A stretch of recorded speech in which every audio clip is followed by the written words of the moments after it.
ऐसी नई नई तरकीबें अब हमको है चुननी, ऐसी नई नई तरकीबें अब हमको है चुननी। लक्ष्य हमारा हर किसान की आमदनी दुगनी, लक्ष्य हमारा हर किसान की आमदनी दुगनी, ऐसी नई नई तरकीबें अब हमको है चुननी।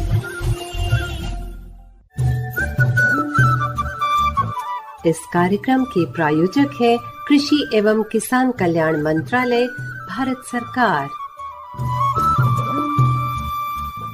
100.1 FM गोल्ड पर आप सुन रहे हैं कार्यक्रम किसान की बात। अपने सभी श्रोताओं का हम हार्दिक स्वागत करते हैं। आज के इस कार्यक्रम में मैं हूं अमित। श्रोताओं, किसान की बात कार्यक्रम एक ऐसा कार्यक्रम है जहां हम बात करते हैं कृषि की, मृदा की, मौसम बाजार की और तमाम उन पहलुओं की जिनका सीधा संबंध कृषि और किसान से जुड़ा हुआ है। इसके साथ ही हम बात करते हैं सरकारी योजनाओं की, सरकारी नीतियों की, जिनसे किसानों को सीधा लाभ पहुंचता है, क्योंकि सरकार का जो लक्ष्य है वो है 2022 तक किसानों की आय को दोगुना करना। सरकार लगातार प्रयास करती जा रही है। इसी के तहत दिल्ली के कृषि भवन में किसान उत्पादक संगठनों के संवर्धन की पहली वर्षगांठ का आयोजन किया गया। किसान उत्पादक संगठनों की उन्नति की पहली वर्षगांठ के आयोजन पर माननीय केंद्रीय कृषि एवं किसान कल्याण राज्य मंत्री श्री पुरुषोत्तम रूपाला, माननीय केंद्रीय कृषि एवं किसान कल्याण राज्य मंत्री श्री कैलाश चौधरी, केंद्रीय कृषि सचिव Shri Sanjay Agarwal, joint secretary marketing Shri P K. Swain समेत कई अन्य वरिष्ठ अधिकारीगण मौजूद थे। साथ ही साथ कृषि मंत्रालय में अलग अलग 8 राज्यों से आए एफपीओ और कोऑपरेटिव सोसाइटी के प्रतिनिधियों को सम्मानित किया गया। इस मौके पर माननीय केंद्रीय एवं कृषि कल्याण राज्य मंत्री श्री पुरुषोत्तम रूपाला ने क्या कहा, आइए सुनते हैं।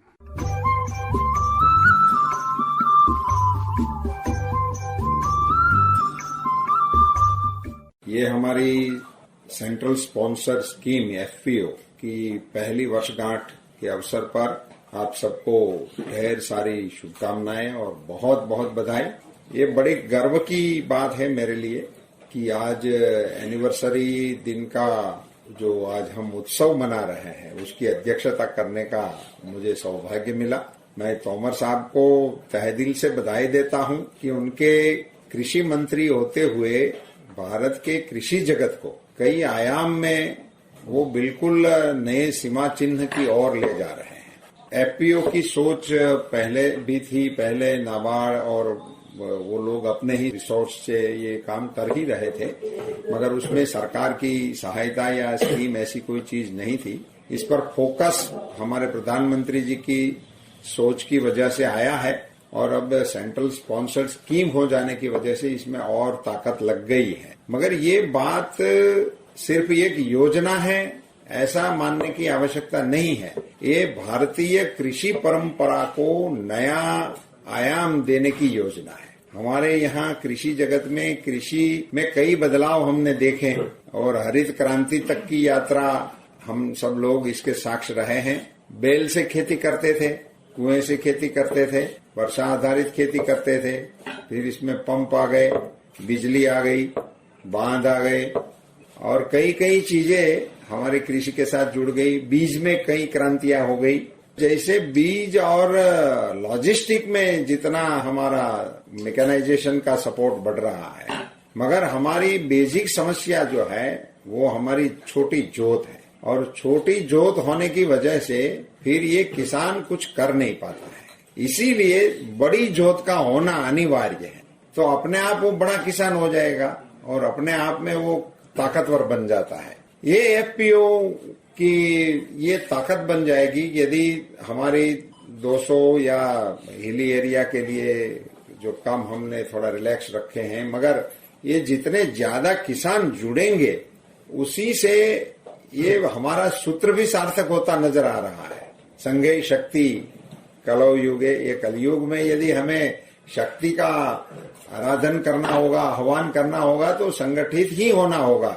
और मैं तो किसान के नाते भी मानता हूं कि ये एक मात्र इलाज है कि अपनी कृषि को बचाने का। ये एफपीओ की एफपीसी बने, एफपीओ बने, ये सीबीबीओ और हमारे जो भी इसके नॉर्म्स और रूल्स हैं वो जरूरी इसलिए है कि किसी भी चीज को बिना नियंत्रण से उसका विकास नहीं हो सकता है। तो नियमावली अनिवार्य है मगर इसका बेसिक हमें जो प्रसार वाली बात है उसमें ये संज्ञान लेना चाहिए कि कैसे किसान इकट्ठा होकर खेती करेगा, ये भावना इसमें लानी है। और ये किसान इकट्ठा रहकर फिर ये परिवार हो जाएगा, एक एफपीओ का एक परिवार हो जाएगा। इससे एक बहुत बड़ा बदलाव व्यावसायिक तौर पर तो किसानी में आएगा ही आएगा, सोशल ही भी बहुत बड़ा इम्पैक्ट इसका आने की संभावना है। तो प्रधानमंत्री जी ने कई चीजें नए भारत के लिए सोची हैं और इसको अमल में लाने की कोशिश कर रहे हैं। मेरे हिसाब से भारत जो कृषि प्रधान देश के रूप में जाना जाता है,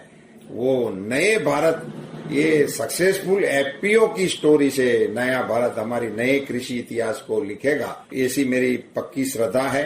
क्योंकि आज ही जो हमारे किसानों की समस्या है, जैसे हमारे फिगर्स बता रहे हैं कि हमारा रिकॉर्ड उत्पादन हो रहा है, सो अभी उत्पादकता हमारी समस्या नहीं है, हमारी जोत कम होने के बावजूद भी उत्पादन की ओर जा रहा है।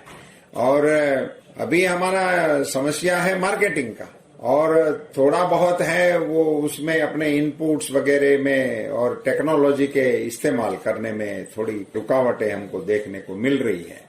जैसे कि ये जो एग्रीकल्चर इंफ्रास्ट्रक्चर फंड का प्रावधान प्रधानमंत्री जी ने किया है वो भी लागू हो गया है। तो इनके साथ साथ ये जब किसान इकट्ठा होके खेती करने का मंसूबा बना लेंगे, मैं मानता हूं कि ये इसमें असली सक्सेस का रहस्य बनेगा।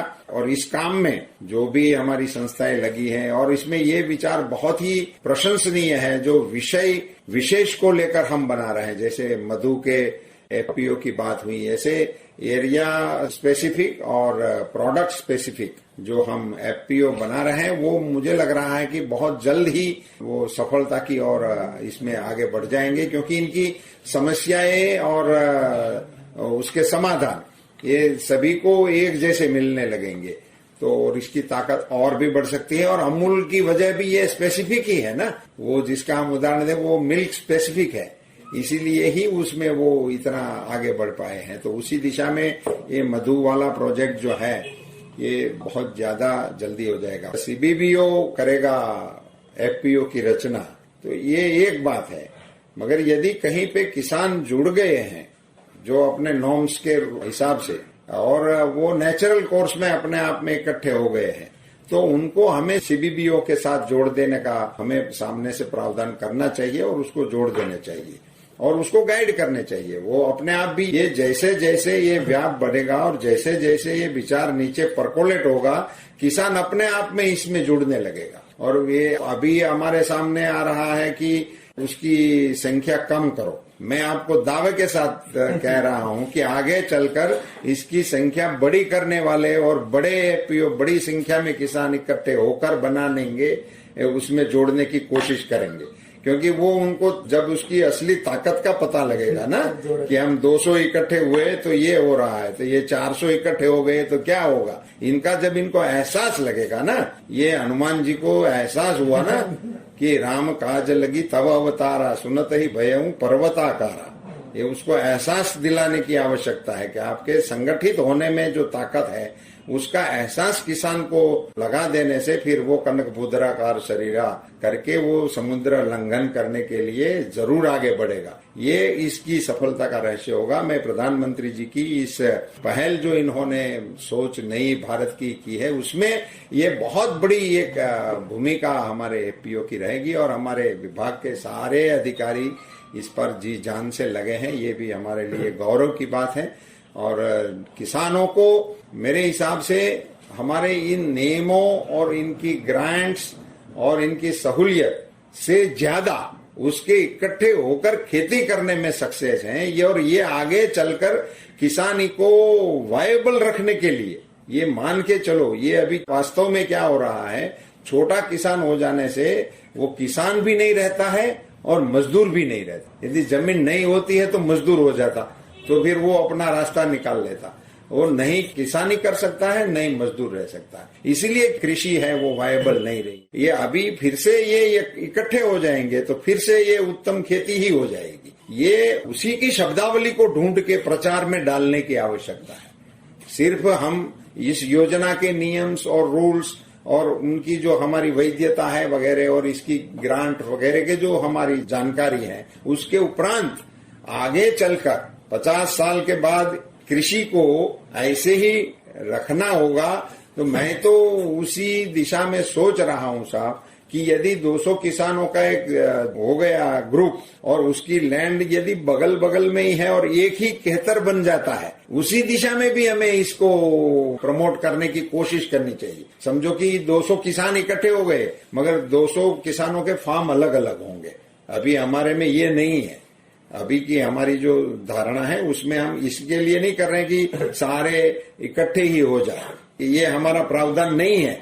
मगर अभी से इस सोच के साथ चलना होगा कि यदि 100 किसान भी इकट्ठा हो जाते हैं तो उसको और इनिशिएटिव देने का इसमें हमें प्रावधान करना चाहिए। यदि किसान के 1000 एकड़ जमीन हो गई कहीं पे इकट्ठी, एक ब्लॉक हो गया, ऐसा करके यदि किसानी शुरू करेंगे तो ये अपने आप में सारी समस्याओं का समाधान ढूंढ लेंगे और उसी को बाद में स्टेबल कर दे कि भी इस ब्लॉक को नहीं तोड़ा जाएगा। ये फिर कंपनी की तरह से जितने भी किसान उसके परिवार की वृद्धि होती रहेगी, वो इसके सारे पार्टनर शेयर होल्डर बनते रहेंगे, मगर ये ब्लॉक आगे जाके नहीं टूटेगा। इस दिशा में हमें देश की खेती को, देश के किसानों को लीड करना चाहिए, ऐसा मेरे मन में भाव आ रहा है। आज के इस शुभ अवसर पर प्रधानमंत्री जी को तहे दिल से भारत के किसानों की ओर से, हमारे डिपार्टमेंट की ओर से धन्यवाद देते हैं और आप सब अधिकारियों को बहुत बहुत बधाई।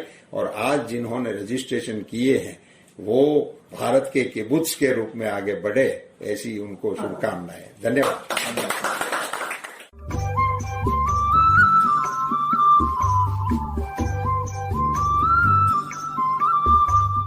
इस अवसर पर माननीय केंद्रीय एवं कृषि कल्याण राज्य मंत्री श्री कैलाश चौधरी ने क्या कहा, आइए सुनते हैं।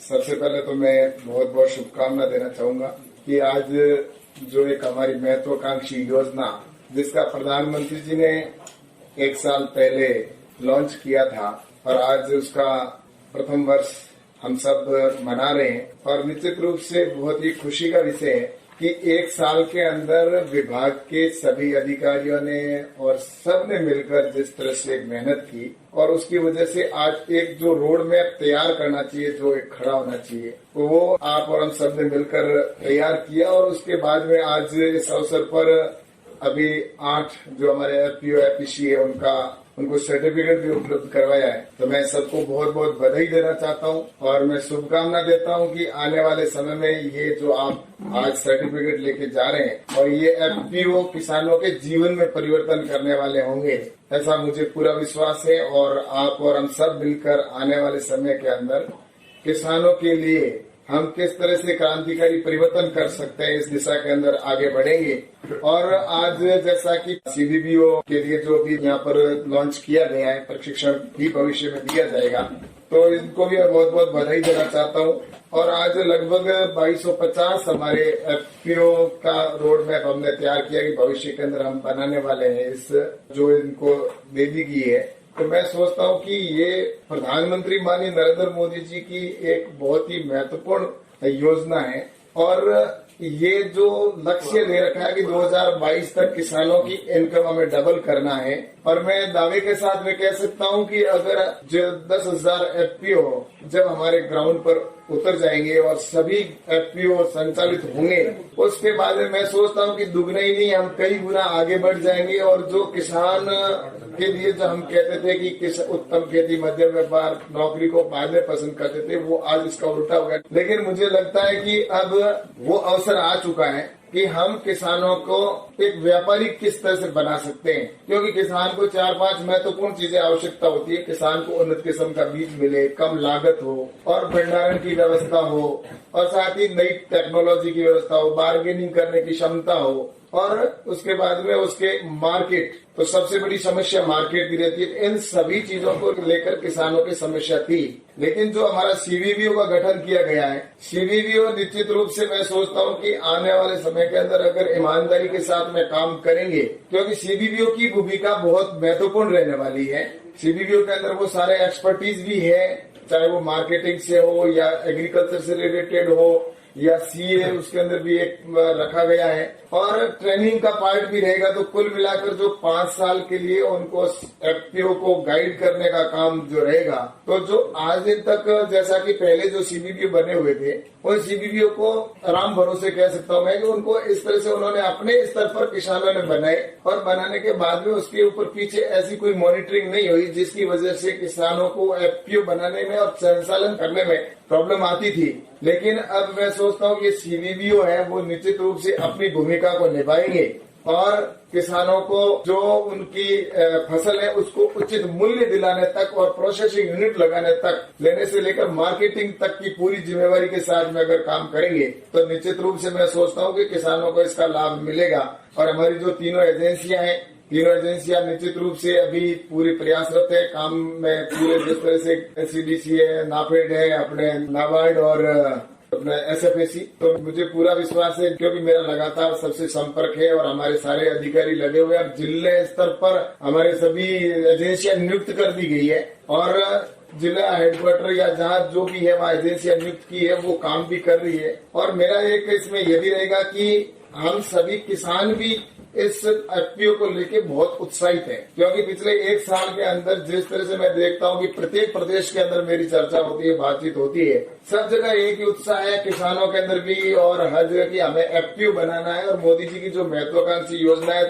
फार्मर प्रोड्यूसर ऑर्गेनाइजेशन, उससे हमें जुड़ना है। लेकिन इसके लिए एक तो प्रॉपर गाइडलाइन है, वो आम व्यक्ति को एक सरल भाषा में हमें पहुंचानी चाहिए क्योंकि सरल भाषा और शॉर्ट पुस्तक अगर बनाकर हम ऐसी बनाकर अगर देंगे तो किसान को समझने में सुविधा होगी और वो उससे जुड़ पाएगा। वरना जो आज एफपीओ है या जो उसके सीबीपीओ जो एफपीओ बनाने वाले किसान भाई है, उनको ये चीज समझाने में थोड़ी प्रॉब्लम आती है। तो उसके लिए अपने को एक गाइडलाइन जो है उसकी सरल भाषा में शॉर्ट ऐसी एक पुस्तक एक छोटी सी छप जाए तो उसके लिए भी हमें निश्चित रूप से। और दूसरा एफपीओ के लिए प्रसार प्रचार की भी हमें आवश्यकता है क्योंकि प्रसार प्रचार करना है और साथ ही दूसरा ये किया कि किसानों को जो एफपीओ के लिए उत्साहित है, तो मैं सोचता हूँ एक हमारे को एफपीओ जहाँ बन रहे हैं किसान स्वयं अपनी प्रेरणा से बना रहे हैं, एफपीओ के अंदर अपनी एजेंसी जहाँ पर है वहाँ पर अधिकारी है, तो उनसे भी मेरा ये है कि जो किसान स्वयं अपनी प्रेरणा से बना रहा है उसको प्रोत्साहित हमें करना चाहिए।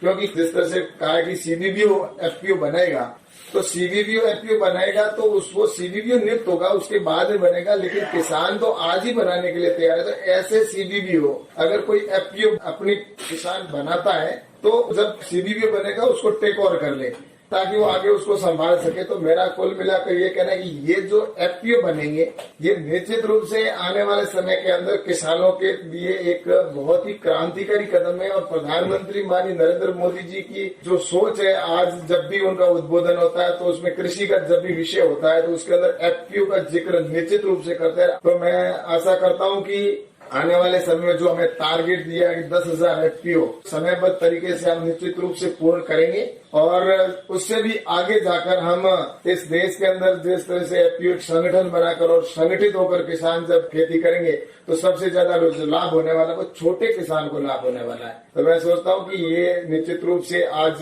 का जो ये अपना प्रथम वर्षगांठ है, इस प्रथम वर्षगांठ तक की जो यात्रा है, इस यात्रा के अंदर निश्चित रूप से सभी अधिकारियों ने पूर्ण रूप से मेहनत की और आज इस स्थिति के अंदर हम निश्चित रूप से पहुंचे हैं कि आज प्रत्येक किसान को ये लगा कि एफपीओ हमारे जीवन में परिवर्तन करने वाला होगा। ये एक किसानों को भी इस बात का एहसास हुआ है और प्रधानमंत्री जी ने भी जिक्र किया। तो मैं सोचता हूँ कि आने वाले समय के अंदर हम सब इसको प्रसार प्रचार के माध्यम से किस तरह से किसान को ज्यादा से ज्यादा एफपीओ के साथ जोड़ सके और वो योजना का लाभ उनको मिले। तो इस दृष्टि से जो सरकार की बजट का भी प्रावधान किया गया है और जो हमारे 1 लाख करोड़ रुपए एग्रीकल्चर इंफ्रास्ट्रक्चर पर जो खर्च होने वाला पैसा है वो भी ज्यादा से ज्यादा एफपीओ समयबद्ध बनेंगे तो उसका सही समय पर उपयोग होगा। पहले कभी किसान अपनी खुद की रेट तय नहीं करता था, वो आड़ती की ओर या मंडी के अंदर देखा करता था, रेट उसको तय करने का अधिकार नहीं था, लेकिन आज उसको रेट भी तय करने का अधिकार मिला है। तो इस तरह से ये एफपीओ हमारा समूह बनेगा तो निश्चित रूप से इसका पूरे देश के अंदर लाभ होगा। तो निश्चित रूप से मुझे विश्वास है कि इस प्रथम वर्षगांठ के ऊपर हम सब संकल्पबद्ध होकर आगे आने वाले समय में निश्चित समय पर हम अपने 10,000 FPO बनाएंगे। ऐसी शुभकामना के साथ मैं आपको सभी को बहुत बहुत धन्यवाद देता हूँ। बहुत बहुत धन्यवाद।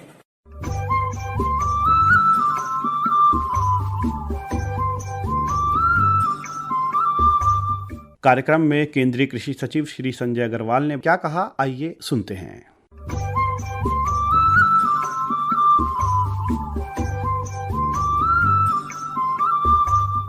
माननीय मंत्री जी संज्ञान में लाना चाहता हूँ कि जो प्रयास मंत्रालय का किया जा रहा है आपके नेतृत्व में 10,000 FPO गठन करने का लक्ष्य तो सरकार का है ही। हम लोग इस परिकल्पना के साथ, इस संकल्प के साथ, इस निश्चय के साथ इसको कार्रवाई कर रहे हैं कि 10,000 नई कंपनियां बनेंगी और हर कंपनी सक्सेसफुल हो। हर बैठक की चर्चा भी इस दिशा में होती है। पूरी रूपरेखा यह है कि हर ब्लॉक में एक FPO कैटलिस्ट की भांति बनेगा जो दूसरों को दिशा दिखाएगा कैसे किया जाए। और पूरा प्रयास यह है कि एक इंस्टीट्यूशन इंफ्रास्ट्रक्चर FPO का बनाया जाए। हमारी कोशिश ये थी जब कैटलिस्ट है तो ट्रेनिंग का ऐसा मॉड्यूल बनना चाहिए जिससे लोग अपने आप कर पाए। ये सारे इलेक्ट्रॉनिक ई-ट्रेड के मॉड्यूल तब बने गए थे जब कोविड टाइम बीच का था। मैं FPO हूँ, मुझे लगता है मुझे ये कोर्स करना है तो ऑनलाइन मॉड्यूल में जाके कर सकता हूँ। हर चीज उसका कोर्स मॉनिटर करना, न सिर्फ इसका इंफ्रास्ट्रक्चर, CBO इंफ्रास्ट्रक्चर, NPMA का इंफ्रास्ट्रक्चर, सारी बॉडी का नीतिगत रूप में जो इकोसिस्टम बनना चाहिए।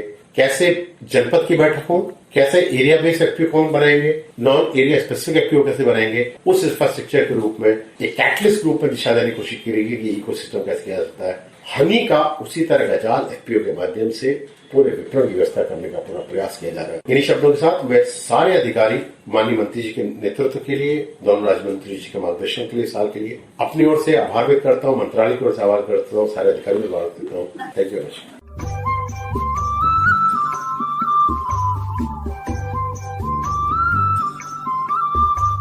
इस मौके पर joint secretary marketing Shri PK swine भी मौजूद रहे। उन्होंने इस मौके पर क्या कहा, आइए सुनते हैं।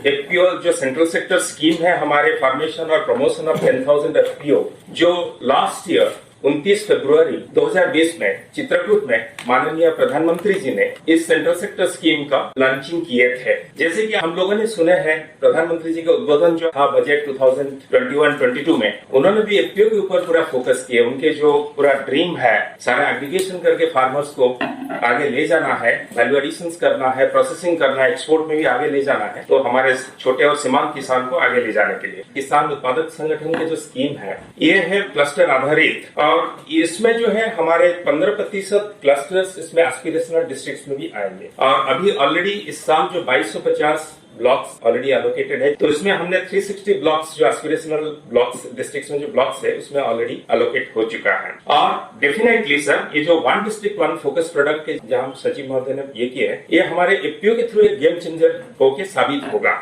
आने वाले काल में 1 साल 2 साल में नेटवर्क ऑफ हनी हो, नेटवर्क ऑफ स्पेशलाइज्ड कमोडिटीज हो, नेटवर्क ऑफ कोई भी कमोडिटीज जो हमारे हाई वैल्यू कमोडिटीज हो, एक नेटवर्क के हिसाब से उसको आगे ले जाएंगे। अंत में हम धन्यवाद देते हैं हमारे माननीय प्रधानमंत्री जी को, जिनकी सपना था कि जो FPO स्कीम के माध्यम में हम पूरा देश में जो छोटे और सीमांत किसान है उनको जोड़ के एक परिवार बनाए ताकि उनका शक्ति दिलाए और मार्केट एक्सेस दिलाए। उनके नेतृत्व में आज हम ये सेंट्रल सेक्टर स्कीम जो है आगे बढ़ा रहे हैं और इसमें देश भर में इसके लिए उत्साह है सर। उनका हम बहुत बहुत मंत्रालय की तरफ से आभार प्रकट करते हैं।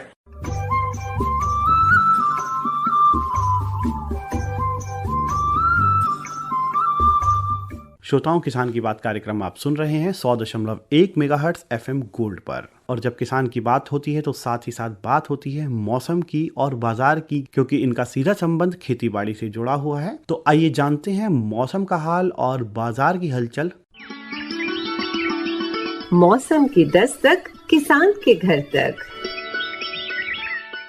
अगले 24 घंटों के दौरान पश्चिम बंगाल, सिक्किम, असम और अरुणाचल प्रदेश में हल्की से मध्यम बारिश हो सकती है। शेष भारत में मौसम शुष्क रहेगा। अगले 24 से 48 घंटों में उत्तर और मध्य भारत में दिन और रात के तापमान में और गिरावट आने की संभावना है। किसानों को सलाह दी जाती है कि इस सप्ताह तापमान बढ़ने की संभावना को देखते हुए भिंडी की A4 परबनी क्रांति, अर्का अनामिका, आदि किस्मों की बुआई शुरू करें। बुआई से पूर्व खेतों में पर्याप्त नमी का ध्यान रखें। बीज की मात्रा 10 से 15 किलोग्राम प्रति एकड़ के हिसाब से डालें। ये थी मौसम की जानकारी। चलो पगडंडी से मंडी। आजादपुर सब्जी मंडी से प्राप्त फलों और सब्जियों के बाजार भाव प्रति किलो की दर से कुछ इस प्रकार हैं। सेब 120 रुपए, अमरूद 60 रुपए, अनार 120 रुपए, बेर 35 रुपए, चीकू 22 रुपए। वहीं अगर सब्जियों की बात करें तो आंवला 35 रुपए, बांकला 30 रुपए, करेला 40 रुपए, कुंदरू 30 रुपए की दर से बाजार में उपलब्ध है। तो ये था आज का बाजार भाव।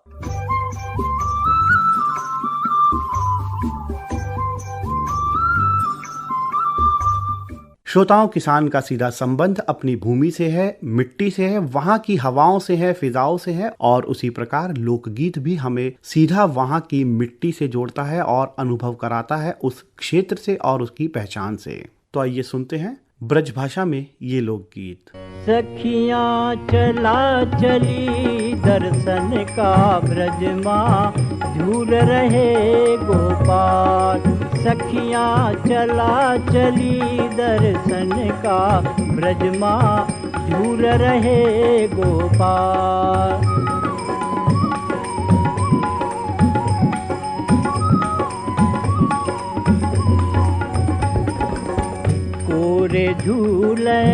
कोरे झूलावे, कोरे झूले, कोरे झूलावे, कोरे खींचे डोर, कोरे खींचे डोर। सखियाँ चला चली दर्शन का ब्रज माँ झूल रहे गोपाल। सखियाँ चला चली हो दर्शन का ब्रज माँ झूल रहे गोपाल।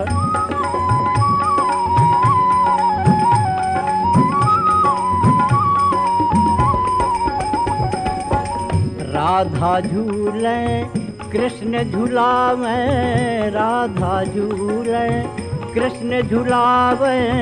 सखियाँ खींचे डोर, सखियाँ खींचे डोर। सखियाँ चला चली दर्शन का ब्रज माँ झूल रहे गोपाल। सखियाँ चला चली दर्शन का ब्रज माँ झूल रहे गोपाल।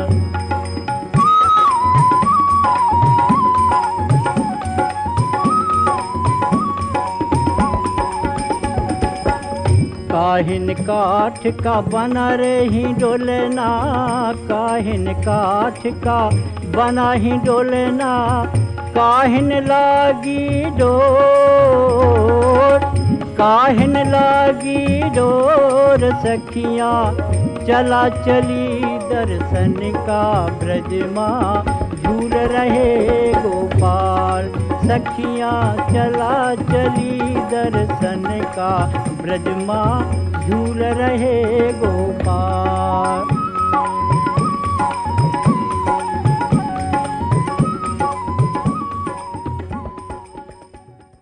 FM गोल्ड 100.1 मेगाहर्ट्ज पर आप सुन रहे हैं कार्यक्रम किसान की बात। श्रोताओं, उम्मीद है यह लोकगीत आपको बेहद ही पसंद आया होगा। अगर आप कार्यक्रम से संबंधित कोई सुझाव, कोई प्रतिक्रिया या कोई विचार साझा करना चाहते हैं तो आप हमें kkbongold@gmail.com पर अपनी प्रतिक्रिया दे सकते हैं। और अब समय हो गया है कार्यक्रम को संपन्न करने का। इसी के साथ मुझे यानी अमित को दीजिए इजाजत। नमस्कार। इस कार्यक्रम के प्रायोजक थे कृषि एवं किसान कल्याण मंत्रालय, भारत सरकार।